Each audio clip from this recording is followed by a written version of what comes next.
नमस्कार, बाळूमामाचे दर्शन या यूट्यूब चॅनलवरती आपल्या सर्व बाळूमामाच्या भक्तांचं स्वागत आहे. ठीक आहे, तर ब्रह्मांडनायक बाळूमामाच्या नावानं चांग भलं, हरसिद्धनाथाच्या नावानं चांग भलं. नमस्कार प्रेमळ भक्तांनो, तुम्हा सर्वांचे पुन्हा एकदा खूप खूप मनापासून स्वागत आहे आपल्या या यूट्यूब चॅनलवरती. भक्तांनो, आजच्या दैवी संदेशामध्ये बाळूमामा आपल्याला काय म्हणत आहेत ते नीट लक्षपूर्वक ऐकावे. बाळूमामा म्हणतात, माझ्या मुला, हा संदेश तुझ्यासमोर येणे म्हणजे निव्वळ योगायोग नाही, म्हणून या दैवी संदेशाकडे चुकूनही दुर्लक्ष करू नका. भक्तांनो, आजच्या दैवी संदेशामध्ये मी तुम्हाला ब्रह्मदेवाची सुंदर अशी कथा सांगणार आहे. ती कथा तुम्ही नीट आणि लक्षपूर्वक ऐकावी. भक्तांनो, कृपया करून हीच तुम्हाला विनंती आहे. भक्तांनो, ब्रह्मदेवाची मुलगी सरस्वती, ब्रह्मदेवानी स्वतःच्याच मुलीशी लग्न केले. आज आम्ही तुम्हाला या व्हिडिओच्या मार्फत ब्रह्माजी आणि सरस्वती माता यांची कथा सांगणार आहोत. भक्तांनो, आजच्या दैवी संदेशामध्ये पाहिल्यानंतर तुम्हाला नक्कीच समजेल की प्रत्येक ठिकाणी पसरवण्यात आलेल्या या कथेमध्ये किती सत्यता आहे आणि ब्रह्मदेव सांगत आहेत माता यांच्यामध्ये काय संबंध आहे. भक्तांनो, या विश्वाचा पालककर्ता म्हणून भगवान नारायण म्हणजे भगवान महाविष्णू आहेत. त्याचबरोबर भोलेनाथ म्हणजेच भगवान शिवशंकर भक्तांनो यांना या सृष्टीचा रक्षणकर्ता म्हणून संबोधले जाते. तर ब्रह्माजी आणि सरस्वती माता यांची कहाणी पूर्णपणे समजून घेण्यासाठी हा संदेश भक्तांनो शेवटपर्यंत नक्की ऐका. भक्तांनो, तुमच्या मनात पुढीलपैकी प्रश्न नक्कीच निर्माण झाले असतील. नंबर 1, कोणतं कारण आहे की ज्यामुळे ब्रह्मदेवाने स्वतःच्याच मुलीशी लग्न केले?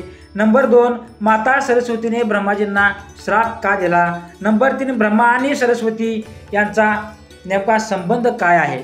नंबर 4, सरस्वती माता ब्रह्माजींची पत्नी की मुलगी? नंबर 5, ब्रह्मदेवाची पूजा का केली जात नाही? नंबर 6, ब्रह्माजींचे लग्न झाले आहे का?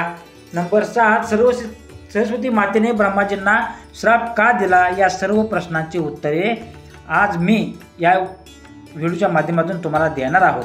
तर भक्तांनो, ब्रह्मा, विष्णू आणि महेश यांना सृष्टीचा निर्माता, पालनकर्ता आणि रक्षक म्हणून संबोधले जाते. परंतु ही गोष्ट आहे की आपण पृथ्वीवर भगवान महाविष्णू आणि भगवान भोलेनाथ यांची मंदिरे खूप ठिकाणी पाहिली असतील, परंतु या सृष्टीचा निर्माता, रचनाकार ब्रह्मदेव यांची कुठेही मंदिर आपण पाहिलेले नसेल. पूर्ण पृथ्वीवर ब्रह्मदेवाची मूर्ती भक्तांनो भारतात फक्त पुष्कर या ठिकाणी आहे. काही लोकांचं म्हणणं असं आहे की ब्रह्मजींची पूजा न करण्याचे कारण माता सरस्वती संबंधित आहे. एक व्हायरलनुसार ब्रह्मदेवाने सरस्वती मातेसोबत लग्न केले होतं, जी त्यांची मुलगी होती, आणि 5 ब्रह्मदेवांची पूजा केली जात नाही. या गोष्टीला व्यवस्थित समजण्यासाठी या प्रश्नाला आपण लक्षपूर्वक समजून घेऊया. सरस्वती पुराणामध्ये भगवान विष्णू, माता सरस्वती यांच्या विवाहाची गोष्ट लिहिलेली आहे. या प्रसंगातून भक्तांनो, भगवान ब्रह्मा या सृष्टीची रचना करत होते, तेव्हा सृष्टीची रचना चालू ठेवण्यासाठी ध्यानाची आवश्यकता होती आणि यासाठी त्यांनी आपल्या मनातून माता सरस्वतीची निर्मिती केली. माता सरस्वतीची कोणीही आई नाही. आता सरस्वतीचा जन्म भगवान ब्रह्मा यांच्या मनातून झाला आहे. माता सरस्वतीला बुद्धीची देवता म्हणून समजली जाते. भगवान ब्रह्मा यांनी सृष्टीसोबतच भक्तांनो निर्मिती केली आणि त्याचबरोबर वेगवेगळ्या जीवजंतू, प्राणी, डोंगर यासारखी निर्मिती केली. या निर्मिती प्रक्रियेमध्ये भगवान ब्रह्मा सरस्वती मातेच्या रूपात मोहिते झाले. माता सरस्वती बुद्धीचे देवता असल्यासोबतच रूपानेही खूप सुंदर आहे, परंतु सरस्वती मातेचा जन्म ब्रह्मापासून झाला आहे. त्यामुळे भगवान ब्रह्मदेव सरस्वती मातेला पाहून मोहित झाले. तेव्हा देव लोकांमध्ये त्यांची खूपच जास्त निंदा करण्यात आली. परंतु एवढे सर्व असूनही ब्रह्मदेवाने सरस्वती मातेसोबत विवाह केला आणि जवळजवळ 100 वर्षे पृथ्वीवर जंगलामध्ये निवास केले. जेव्हा भगवान ब्रह्मदेव आणि सरस्वती माता निवास करत होते, तेव्हा त्यांच्या मार्फत मनु नावाच्या पुत्राचा निर्माण झाला. पुढे जाऊन मनुचे मूलबाळ मनुष्य म्हणून ओळखले जाऊ लागले. भगवान ब्रह्माच्या या कृत्यामुळे देवलोकामध्ये हा निर्धार करण्यात आला की ब्रह्मदेवाची पूजा न करण्यात यावी. स्वतःच्याच मुलीसोबत लग्न केल्यामुळे भगवान ब्रह्मदेवाची सर्व देवलोकांमध्ये खूप जास्त प्रमाणात अवलोकन करण्यात आले आणि ब्रह्मदेवाला त्याच्या कृत्याची शिक्षा देण्यासाठी सर्व देवता मिळून भगवान शिवांकडे गेले आणि ब्रह्मदेवाला शिक्षा देण्यासाठी त्यांनी विनंती केली. भगवान विष्णू सर्व देवतांचे म्हणे ऐकून खूपच जास्त क्रोधित झाले आणि यामुळेच भगवान शिव ब्रह्माजींच्या 5व्या मस्तकाला त्यांच्या शरीरापासून वेगळे केले असं म्हटलं जातं की भगवान ब्रह्मा यांचा 5वा मस्तक नेहमी वाईट विचारांनी भरलेला असायचा आणि म्हणूनच भक्तांनो भगवान ब्रह्मा भोलेनाथांची अशा मस्तकाला नष्ट करणे योग्य समजले. आणखी एक कथा आहे की भक्तांनो भगवान ब्रह्मा यांची स्वतःचीच मुलगी सरस्वती माता यांच्यासोबत विवाह केल्यामुळे सरस्वती माता खूपच क्रोधित झाली आणि त्यांनी भगवान ब्रह्मदेव यांना श्राप दिला की तुमची या पृथ्वी लोकावर कुठेच पूजा केली जाणार नाही. राजस्थानमधील पुष्कर सोडून भगवान ब्रह्मदेवाचा या पृथ्वीवरील लोकांवर कुठेही मंदिर आहे का? पुढचा प्रश्न भक्तांनो, म्हणजे ब्रह्मदेव आणि सरस्वती माता यांचा काय संबंध आहे? ब्रह्मदेव आणि माता सरस्वती हिंदू धर्मात खूपच जास्त महत्त्वपूर्ण देवी देवता आहेत. यांच्या संबंधित कोणत्याही विषयावर विश्वास ठेवण्यापूर्वी तुम्हाला वेद पुराणात पूर्ण नॉलेज असणं अत्यंत गरजेचं आहे. सर्वात आधी तुम्हाला सांगू इच्छितो की हिंदू धर्माबद्दलची संपूर्ण माहिती वेद पुराणामध्ये देण्यात आलेली आहे भक्तांनो.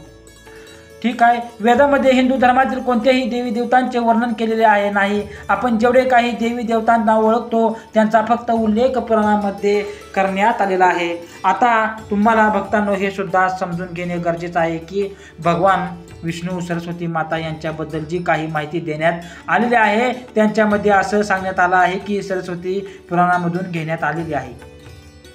परंतु सरस्वती पुराण यासारख्या कोणताही पुराण हिंदू धर्मामध्ये अस्तित्वातच नाही.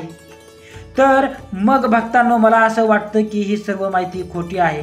हिंदू धर्मामध्ये 4 वेद आणि 18 पुराण या पुराणामध्ये सरस्वती पुराण नावाचा कोणताही पुराण अस्तित्वात नाही. काही मोठ्या पुराणामध्ये उपपुराणामध्ये विभाजित करण्यात आले आहे, परंतु या उपपुराणामध्ये भक्तांनो सुद्धा सरस्वती पुराण नावाचा कोणताही पुराण नाही. काही ठिकाणी मत्स्य पुराण भक्तांनो बद्दल बोलले जाते, परंतु मत्स्य पुराणात सुद्धा भगवान ब्रह्मदेव आणि माता सरस्वती यांच्या विवाहाबद्दल कोणतीही माहिती देण्यात आलेली नाही. भगवान ब्रह्मा आणि सरस्वती माता यांच्यामध्ये कोणता संबंध आहे यामागील सातत्य जाणून घेण्यासाठी जेव्हा भगवान ब्रह्मदेव यांनी सृष्टीची निर्मिती केली तेव्हा विष्णू आणि भोलेनाथ भक्तांनो यांच्या व्यतिरिक्त काही नव्हते. मग अशामध्ये जर त्यांना या सृष्टीला पुढे चालवायचे असेल तर मग स्त्री आणि पुरुषांची आवश्यकता होती आणि त्यांना त्यासाठी त्यांच्या मनातून काही गोष्टींची रचना करणं आवश्यक होतं.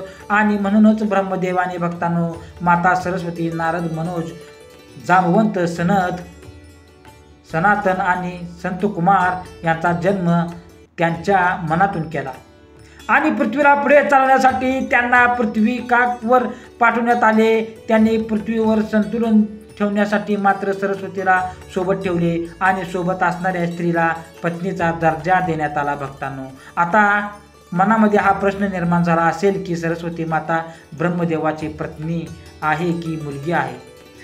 तर असा प्रश्न आपल्या मनात उत्पन्न होणे स्वाभाविकच आहे. ब्रह्मांडात असणाऱ्या प्रत्येक गोष्टीची रचना ब्रह्मदेवाने केली आहे.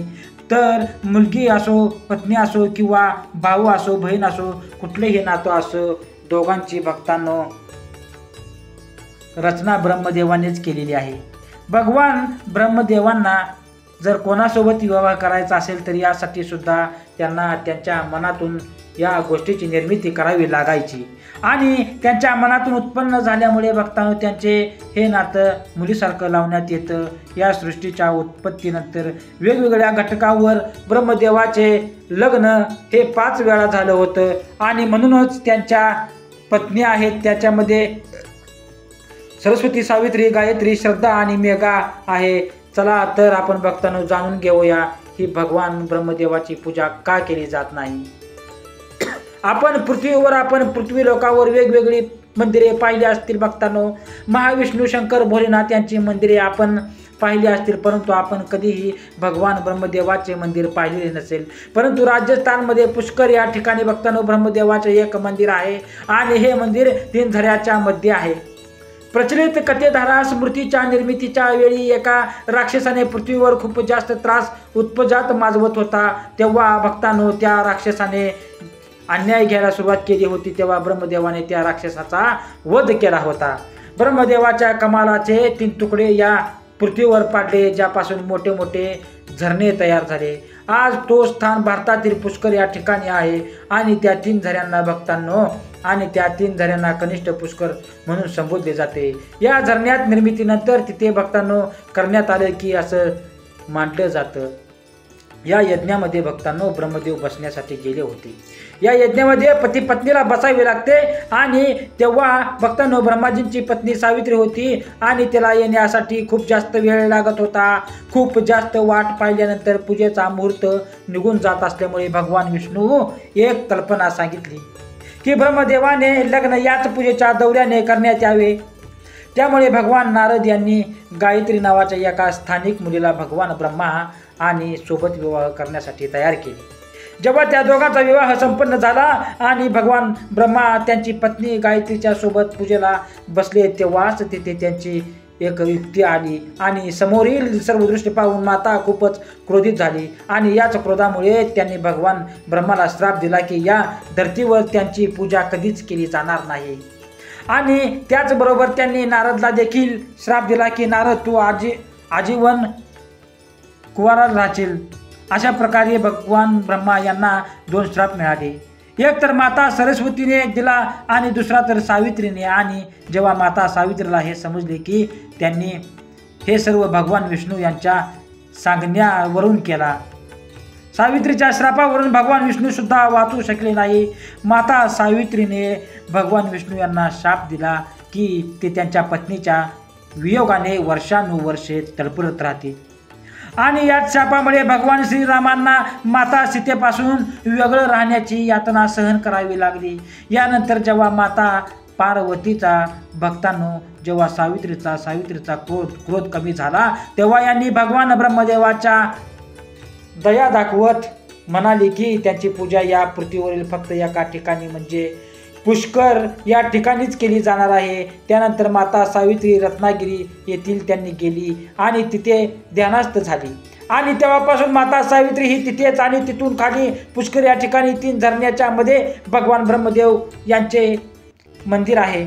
इतिहासकारांच्या मतानुसार इसवी सन भक्तांनो 711 मध्ये भगवान ब्रह्मा यांच्या पृथ्वीची स्थापना करण्यात आली आहे आणि त्यापूर्वी इथे बिना मूर्तीची पूजा करण्यात येत होती. तर भक्तांनो ही कथा तुम्हाला नक्कीच समजण्यासाठी आणि समजली सुद्धा असेल तर या कथेमधून खूप काही घेण्यासारखं आहे. भक्तांनो खूप काही शिकवण्यासारखं आहे. बाळा आपल्या आयुष्यातील चांगल्या गोष्टीवरून चांगल्या लोकांवर लक्ष केंद्रित करा, त्यामुळे मन निरोगी राहील.